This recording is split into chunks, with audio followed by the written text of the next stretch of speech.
All right, we're gonna get going. So I want to take a moment to introduce myself. My name is Melanie Barbas. I am the lead teacher for classroom culture in the Colonial School District. I've had this role for about 3 years. Prior to that, I was a second grade teacher at Pleasantville Elementary School.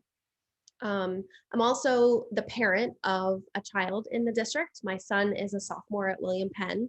My daughter went through Colonial Schools up until 8th grade, and now she's a senior at St. George's Tech.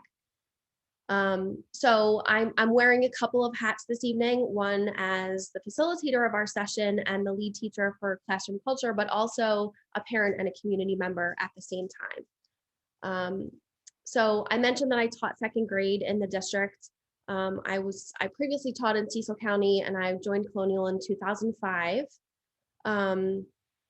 I've come to sort of my own learning about social emotional learning in schools, as well as trauma informed care and how those intertwine with equity as well. When I was in the classroom, I used the responsive classroom approach, which is one way of ensuring that social emotional learning is embedded throughout the school day. And you'll hear me talk about that a little bit more later. And a couple of years ago, I was fortunate also to become a trainer for responsive classroom. So I'm thrilled to have all of you here this evening to join in this conversation.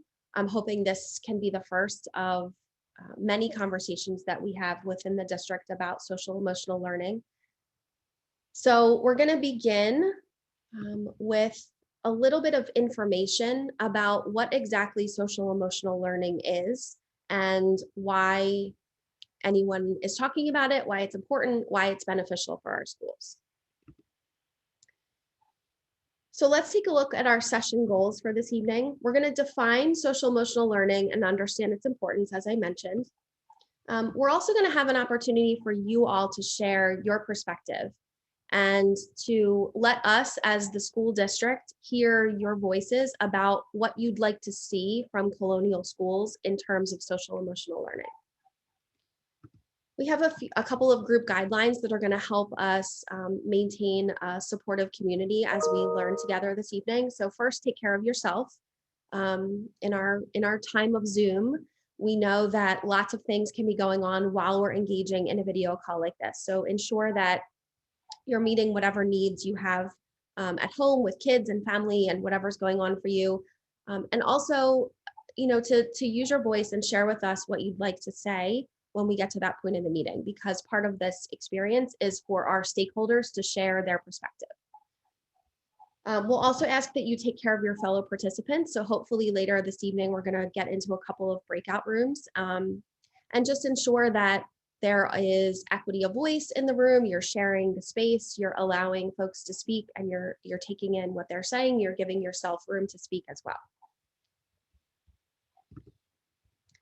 All right, so what do we mean when we say social emotional learning? What is that? You might have heard a lot of buzz about SEL over the course of the last year with the pandemic and the feeling that our students have greater need for social emotional skill development over the last year. But what are we actually talking about? So in Colonial, we are using the definition that was created by CASEL, and CASEL stands for the Collaborative for Academic and Social Emotional Learning. They're an organization out of Chicago, and they define SEL in this way. It's the process through which we learn, young people and adults, how to develop healthy identities, manage our emotions, achieve personal and collective goals, feel and show empathy, establish and maintain supportive relationships, and make responsible and caring decisions. So it covers a lot of things, right? But we also know that it's a process of learning. CASEL names 5 core competencies or skill areas around which people can develop their social emotional learning. So the first of those is self-awareness. And when CASEL talks about self-awareness, they mean the ability to understand our own emotions. Can we identify how we're feeling in a certain situation? Can we recognize how our emotions are influencing our behavior? Can we identify our strengths and limitations? Do we have a growth mindset, which means we understand as learners that we can learn pretty much whatever we want to learn if we decide we want to learn it. But there's not a fixed amount of smart that's in someone's brain. If we persevere and we choose to set a goal and take action toward that goal, we can learn something. And it also involves identifying our interests and a set of purpose. As I explain these core competencies, I want you to keep in mind that these are sort of the end goals for these skill areas. So when I'm describing something like identifying strengths and identifying a purpose, we're talking about as we get into early adulthood, right? Adolescence and early adulthood. We're not expecting a preschooler or a kindergartner to understand a sense of purpose in their life just yet. So know that there's a trajectory of how these skills develop. The second skill is self-management. And this encompasses the ability to manage our emotions, right? So self-awareness is, can we identify our emotions? Self-management is, can we manage them? Do we know when certain situations allow for certain things and others might not? Do we work to manage stress? Do we feel motivated to do and perform in certain situations? Can we delay gratification? Can we complete an assignment before we want to go outside and ride a bike or get on a video game? Can we take initiative? This also refers to being able to set goals and then use planning and organizational skills to achieve those goals. The third is social awareness, and that includes abilities to understand the perspectives of others, even those who differ from ourselves, to show concern for the feelings of others, to show empathy, to take the perspectives of other people, and to recognize situational demands and opportunities. Relationship skills involve the ability for us to create relationships and then maintain relationships that are healthy and supportive. Can we navigate settings where there might be people who are different from us? Can we communicate effectively? Can we work together with a group of people to achieve a common goal? Can we cooperate? And then finally, responsible decision-making.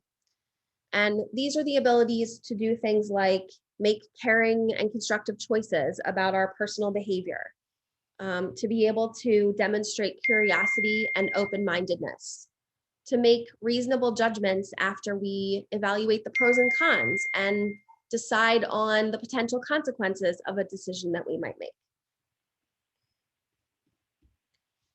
A couple more folks joining us. So these 5 core areas are sort of the big ideas under the umbrella of social emotional learning. When we're talking about these competencies, these are the things that children and adults are developing skills in when we're referring to social emotional learning.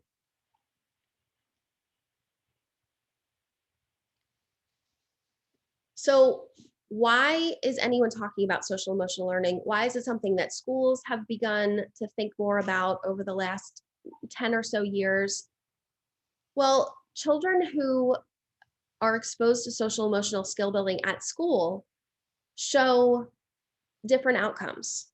So one of those is that they have an increased academic performance.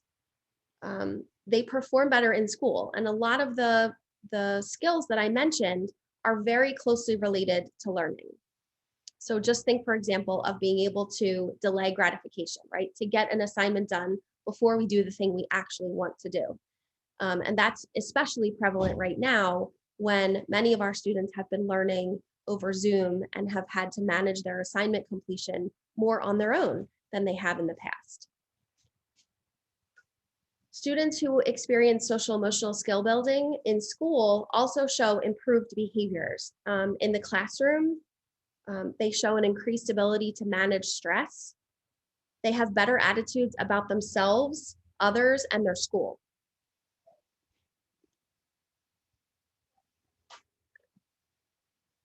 The research around social emotional learning has also shown that it has a pretty long-term impact. So children who are exposed to social emotional skill building in kindergarten have benefits decades later. They end up with, and this very closely aligns with the last little sticky there, improved life outcomes. Even in kindergarten, so they're exposed in kindergarten, and 20 years later, the research shows that they have graduated high school at a higher rate, they've graduated college at a higher rate, they have stable employment at a higher rate. So there are benefits across the lifetime of a child when social emotional learning is incorporated into their school experience. In addition to these things, which research supports, and much of the information that I'm sharing with you right now is available on the CASEL website. It's casel.org. All the resources are free. There's lots and lots of information there. But beyond these research-based ideas that have come out over decades of research from lots of institutions that have conducted it, we also can think about the fact that, as I described those competency areas, they're skills that we use, we as the adults in this temporary learning community right now, they're things that we need to use to engage with our colleagues at work, our family members. When we go into a social situation that maybe is new, right? When we understand the difference between the social expectations when we go to Target versus when we go to a sit-down restaurant versus when we go to church versus when we go to somebody's house for a visit. All of those are social emotional skills, and they benefit us across so many different contexts. We also can look at it through a specific education lens and know that learning itself is very social and very emotional. Research shows that when kids are interacting socially while they're learning, they actually retain more of the learning that way. And speaking from a teacher perspective, teachers are sort of notorious for wanting to talk to each other anytime we're engaging in professional development, right? We learn something at a staff meeting and we immediately want to talk to our fellow colleagues about it and process it. And so that's very social. We want our students to be able to learn about the life cycle of a butterfly and then talk to the kid next to them about what they just learned. And by doing that, they actually hold on to that information for longer.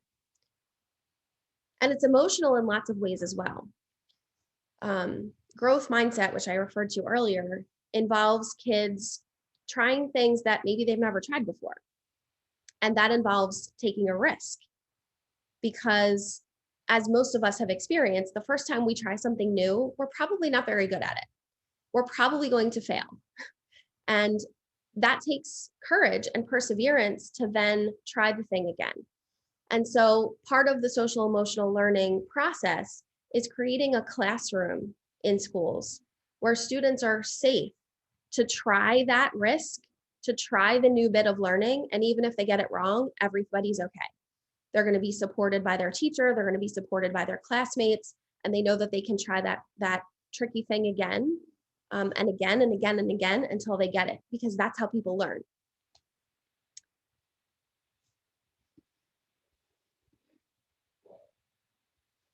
So I also wanted to share information with you this evening about what Colonial School District has been doing about social emotional learning, to give you a little bit of information about how we're tackling this idea. So there has been an increased level of awareness, awareness first, and then emphasis on social emotional learning in all of our schools over the last 5 or so years. Schools have some frameworks in place, which I'll talk about in just a minute. And they're in various stages of being implemented across the district. So that can range from teachers having training on the framework to being experts at implementing that framework and making it actually happen in their classroom on a daily basis. And so we recognize that that is the case, and it often is the case in education, that we're constantly refining and revising what we want to do to increase the success of our students in whatever way we can. And so the district is also ensuring that there are lots of professional learning opportunities for teachers and staff, as well as for our community partners, around social emotional learning and how we do it in schools every day. There are coaches who support that. I'm one of them. Jen Darty, who's on our call this evening, is one of them as well. And so our teachers are getting professional learning and then support with actually implementing the practices of social emotional learning. So I'll pause for a second here and talk a little bit about the frameworks that are in place in the district. So in our preschool program, the Colonial Early Education Program, which operates out of formerly Colwick Elementary School, their approach is called conscious discipline. And it's a very whole school, whole classroom sort of approach, in that social emotional learning is woven into everything they do all day long. There's not a separate lesson about SEL. It's just kind of what they do. It's just how they operate their school building. And so our earliest learners are starting with that framework. In many of our elementary schools, teachers are using the responsive classroom framework. And that similarly is a whole school approach, a whole classroom approach, so that social emotional learning just sort of happens throughout the day. For example, students engage in a morning meeting. That might be something that you've seen your students do over Zoom, or you've heard them talk about. And that's one of the ways that they establish community. They get to know their peers, they get to know their teacher. And so there are many different practices that happen throughout the day that support students in developing those skills that we talked about earlier. Another of our elementary schools has the Leader in Me program. Again, all of these programs are acknowledged by CASEL as social emotional frameworks that are sort of stamped with their approval of the CASEL organization because they meet certain criteria. Leader in Me helps children develop autonomy. It helps them identify goals and work to achieve those goals. And so it meets the criteria to help students develop those skills that I mentioned earlier.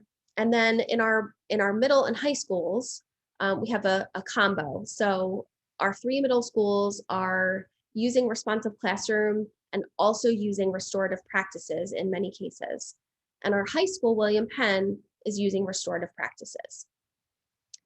It's important to note that these frameworks are different across our schools because they're appropriate for the different developmental stages of children.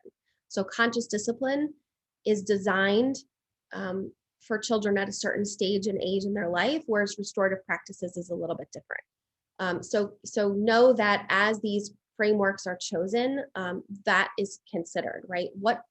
Where are our students in their development of their physical ability, their emotional ability, their cognitive ability, and which of these frameworks is going to best meet their needs. I'll also mention here that the state of Delaware has been working for a couple of years in conjunction with CASEL to develop a set of benchmarks and indicators that align with those core competencies that I mentioned earlier, so that Delaware teachers can look at those indicators and say, okay, if I'm teaching first graders, what should a first grader be able to do in terms of self-awareness? Well, they should be able to say, I feel sad, or I feel excited. Whereas a 12th grader is going to meet that skill at a different level. The state has worked and had all of this work approved by CASEL. And there are various other supports that are coming out of the state work as well. And they've given us benchmarks and indicators at the K2 level, 3-5 in terms of grade levels, 6-8, 9 through 12, and then adult. And so that's something else I wanted to mention here, that as a district, we are recognizing that the adults in our system, the teachers, the staff, the administrators, we all have to be developing our own social emotional skills as well. Just as we would develop our skills at teaching algebra or biology, we also need to ensure that we are constantly developing our own skills around self-awareness and responsible decision-making and relationship skills, so that we can be the best instructors of these skills for the students in our care. That means modeling the skills, demonstrating them in the moment. So, you know, as a second grade teacher, if I was frustrated about something, I might say, this lesson is not going the way I wanted it to. I feel really frustrated right now. I'm going to just take a minute and take a breath. And now we're going to continue, so that happens where kids can see it. But also that we can support students in developing those skills. We can give them opportunities for reflection and ask them to think about, during this lesson, what was hard and how did you work through it? Or during this lesson, what did you do really well and you're so proud of? So part of the school's approach, part of the district's approach, is to also acknowledge the need for adult social emotional learning alongside of our students.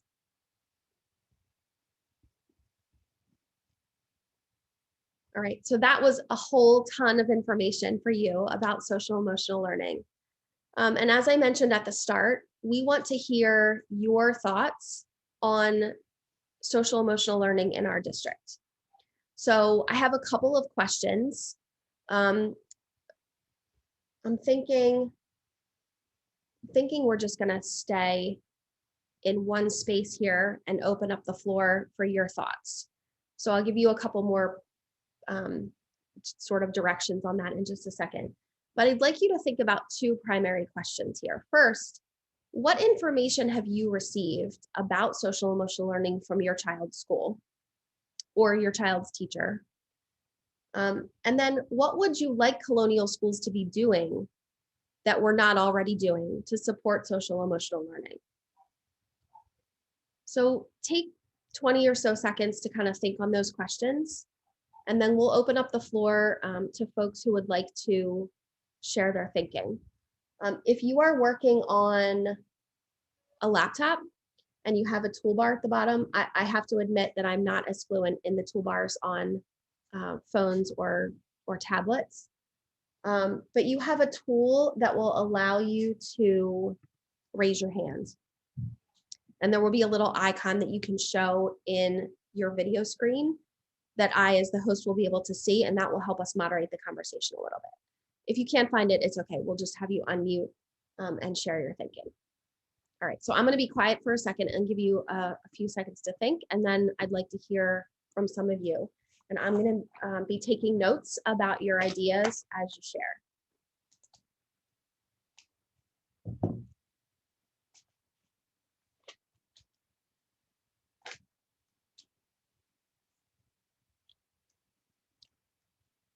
Okay, so let's hear from you. How many of you have been contacted by your kids' school about what they're doing in terms of social emotional learning? Or what information have you heard from them? Mark, you've heard from your school?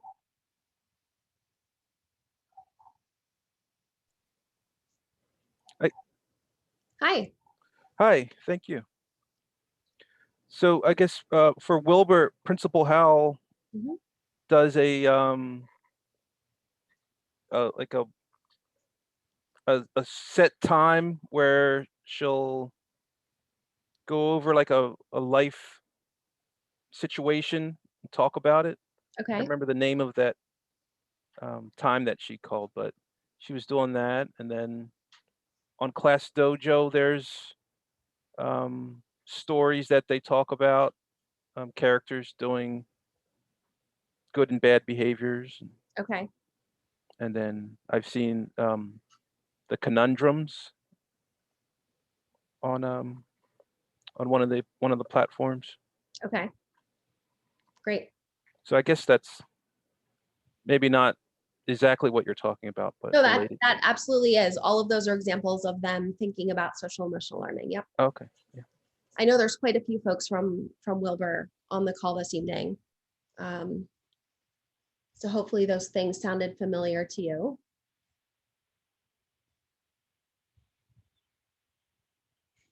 If you haven't opened the chat lately, Gabe dropped in the link for Castle. So you're welcome to check that out. And then Rob, thanks. To raise your hand, you need to first click reactions on the toolbar. Thanks, Rob. I also see a bunch of folks who are parents from Gunning Bedford. Any other thoughts on how your school is communicating with you, what social emotional learning looks like there?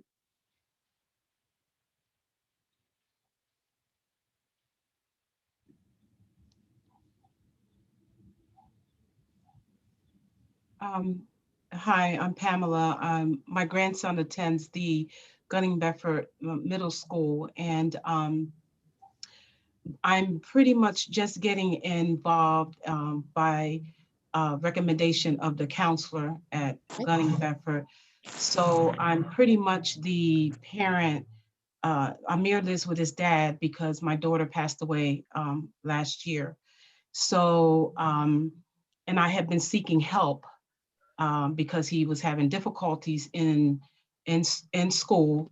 I felt as though that there was some processes that he needed to go through, and you know, being in a new environment with dad and stepmom and two other children, he wasn't handling things too well. And as a grandparent, I was trying to sit back and, you know, allow dad to parent.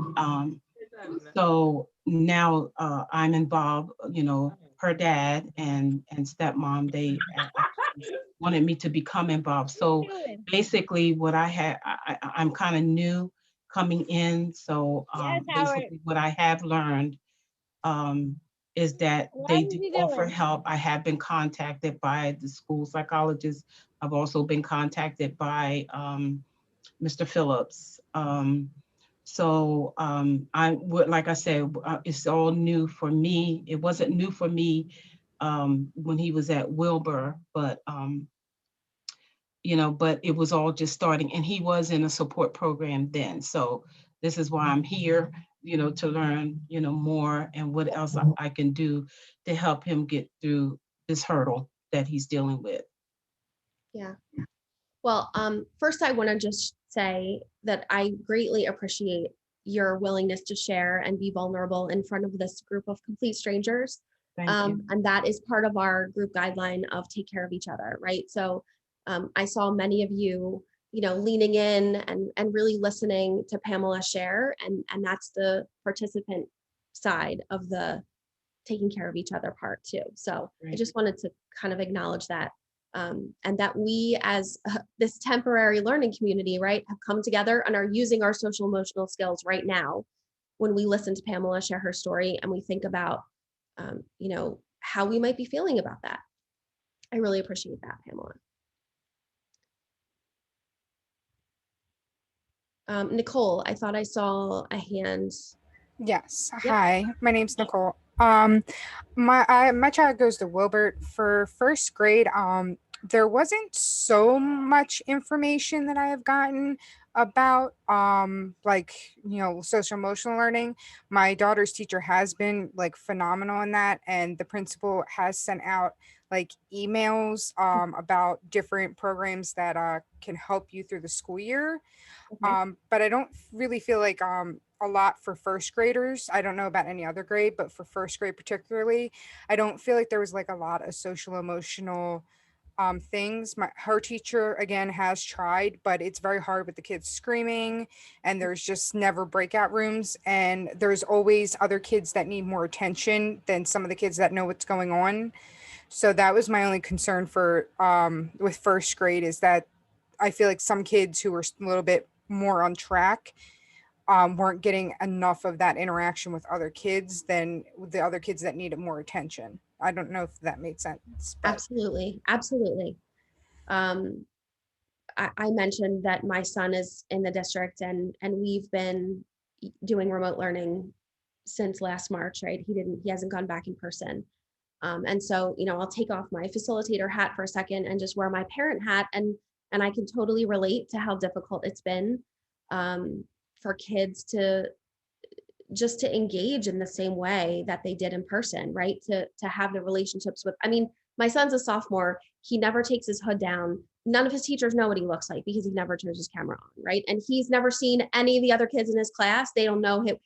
It's just such a different situation.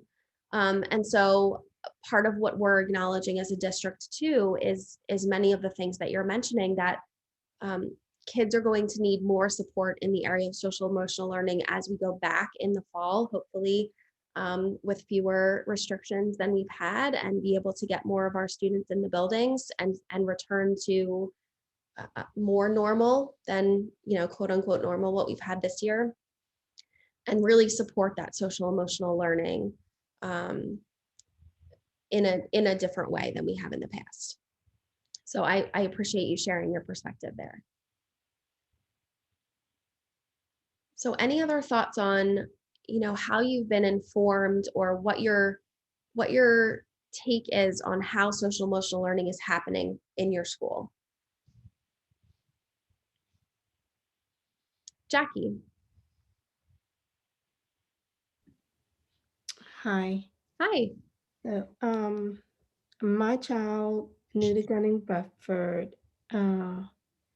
what I hear, and not so much that I feel I've been given information or the title social emotional learning, but what I hear is they do a breakout, they do a morning meeting. They get to say things they enjoy. I see that the teacher does personal time with the students if they need it. They have breakout rooms. The teacher has helped, which was very important this year, for go through the class. My child asked for a person, like like in his old school there was a lot of support for him. So when he came, he asked, like, who's my person? It's like it took a while to figure that out because I didn't know anyone. And in our meeting, we just let him decide who he wanted. And so he has a particular teacher that is his go-to for everything. And she's been great. And so he can call her, and I like limit it to school hours, but he can use the computer or he can use the phone. She also will go through, look at his classes if he has other questions where he would like to talk to her first. And she will help link him with his teacher. And I have a daughter who goes to Newcastle Elementary. Before there was COVID and the change, they were doing a Leader in Me, and it was very fierce. And there we did get, I was very involved there, and we got materials. We communicated with other parents. We communicated with the community, and we were given the Leader in Me book so that there was a link between home and school, and to try and do some of the same things they were able to do, task responsibilities, which this year is missing because I guess it's hard to figure out how to do that.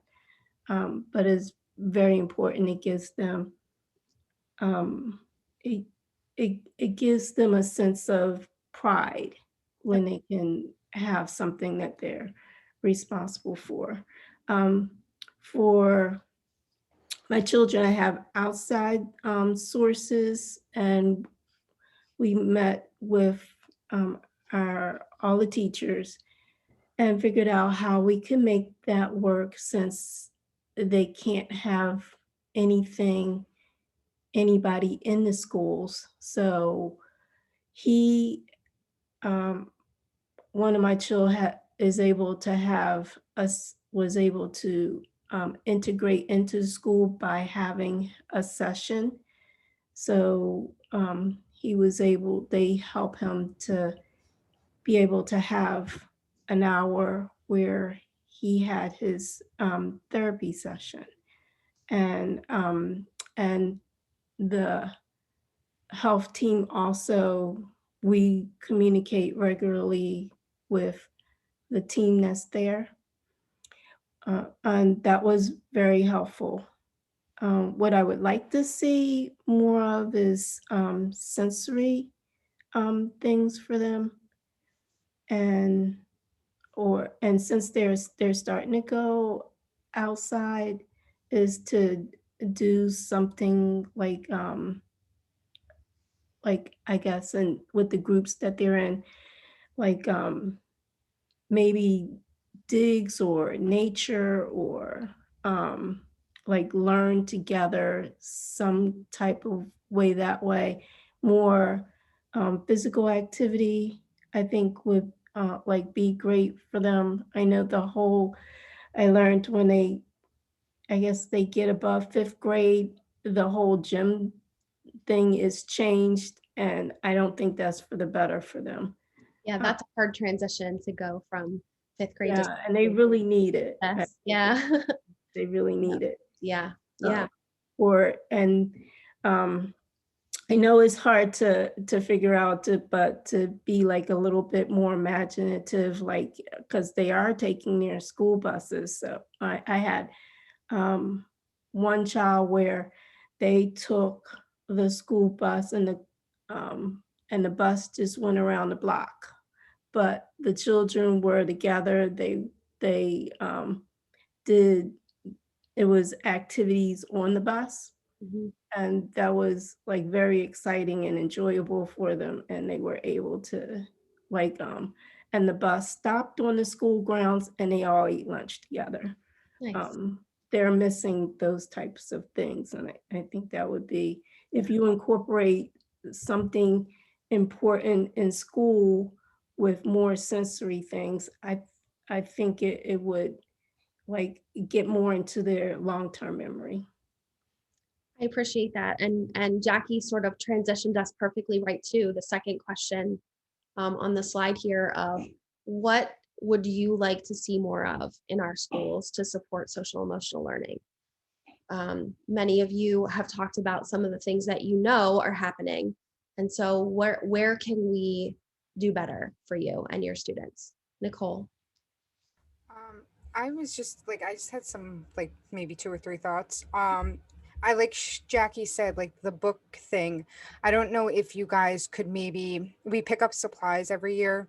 I know some people are doing remote learning, maybe like do a book thing, and then have like maybe say Wednesday at 6 o'clock, have a Zoom thing or a YouTube again, like you did before COVID, where people can just tune in and just kind of unwind and feel connected to the community again. Also maybe for kids outside of school and all the stress, if they're doing remote learning, maybe have like after the exploratories at 2:15, maybe around like 3 or 4 if people can, kind of like send out a thing to see if people are interested in their kids just communicating and doing like a little activity that's outside of school. Kind of like maybe, hey, here goes some art projects. You talk to the other kids and there's like a few people to monitor it, so they're at least getting some interaction from home if they can't be around other kids because their immune system. Mhm. And maybe, I don't know, if there's like field trips starting up again, they're socially distancing, or like something like that, that kids can kind of like be around each other, but like the adults are still with them and they can help socially distance the kids and it be safe. I know with vaccines coming out, it's very unpredictable. And there was a letter that was sent out that the kids have to stay home for the whole year.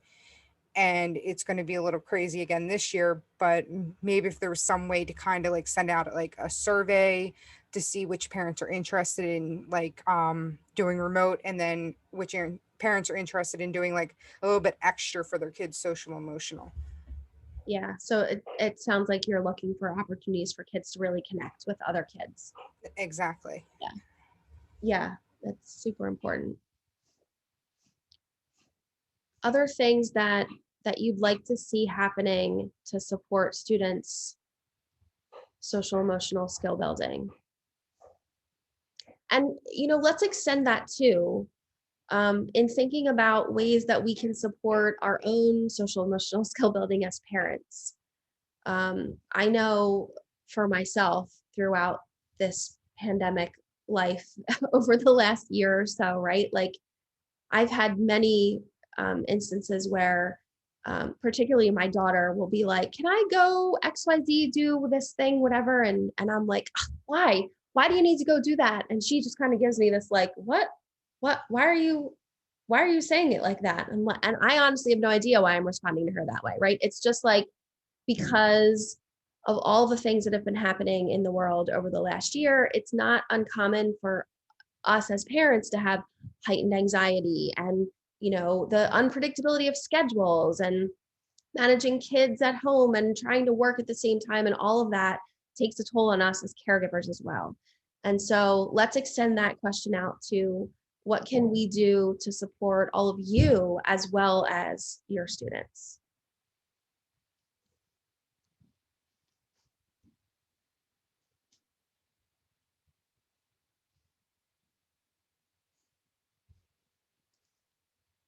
Mark.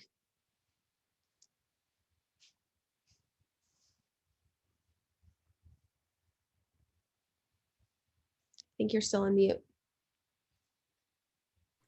Yeah, thank you. You are. Thank you.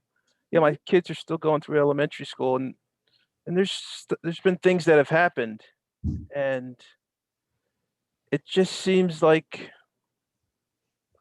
you know,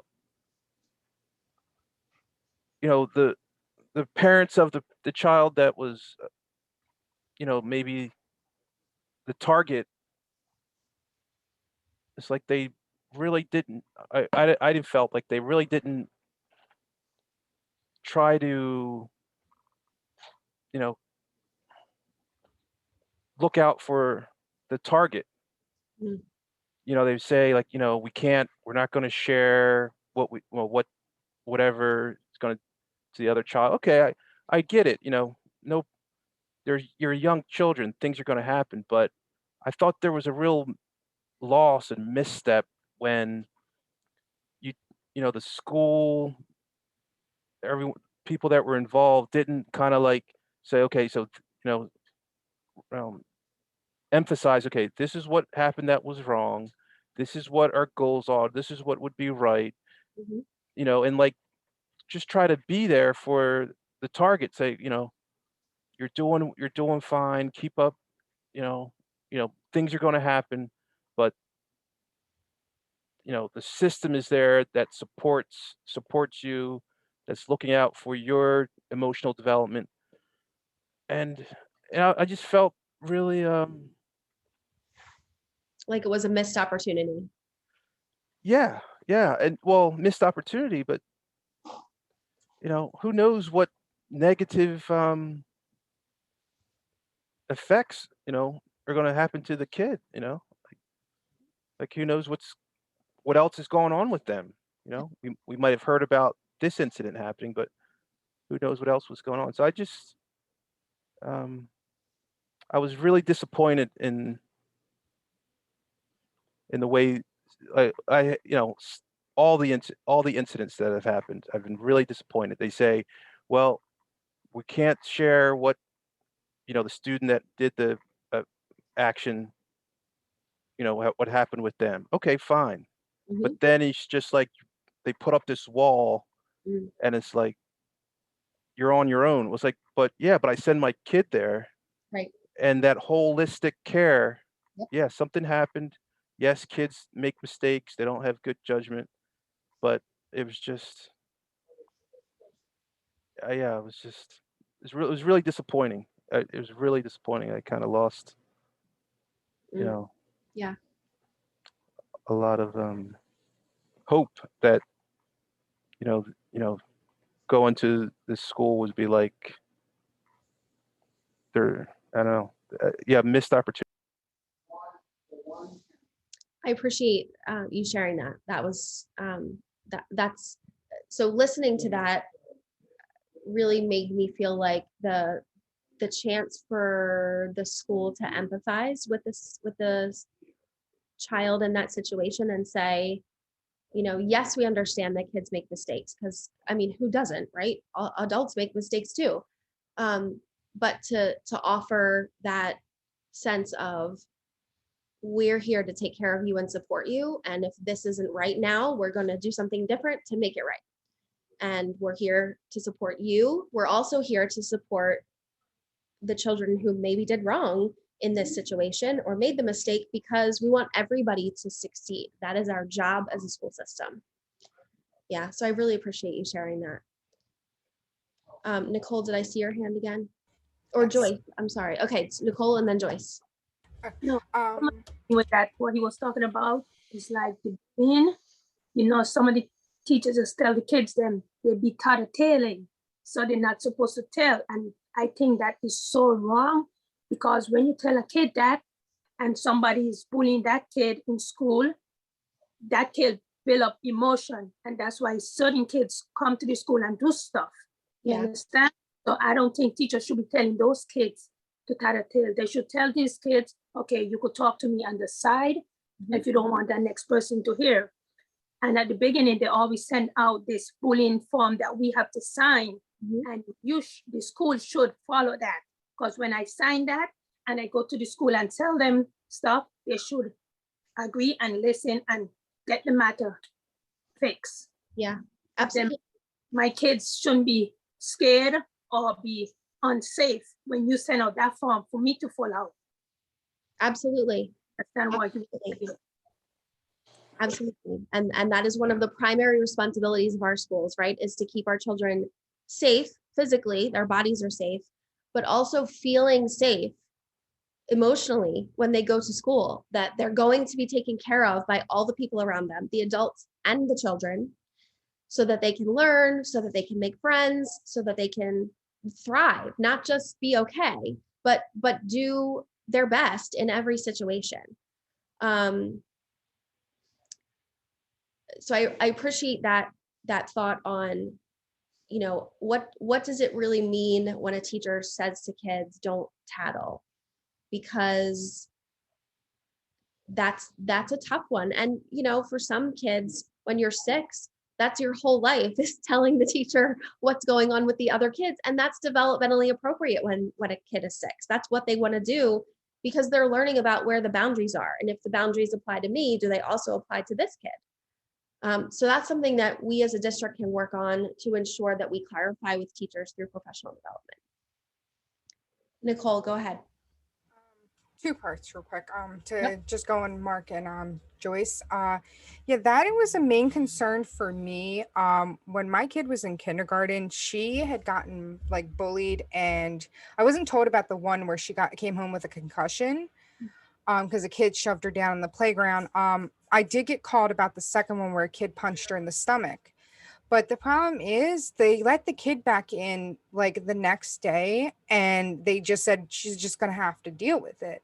And I was kind of a little upset, because I'm like, my child is clearly attacked more than once by this kid and didn't get changed out of the class, didn't and they really didn't offer me much solution to like deal with that.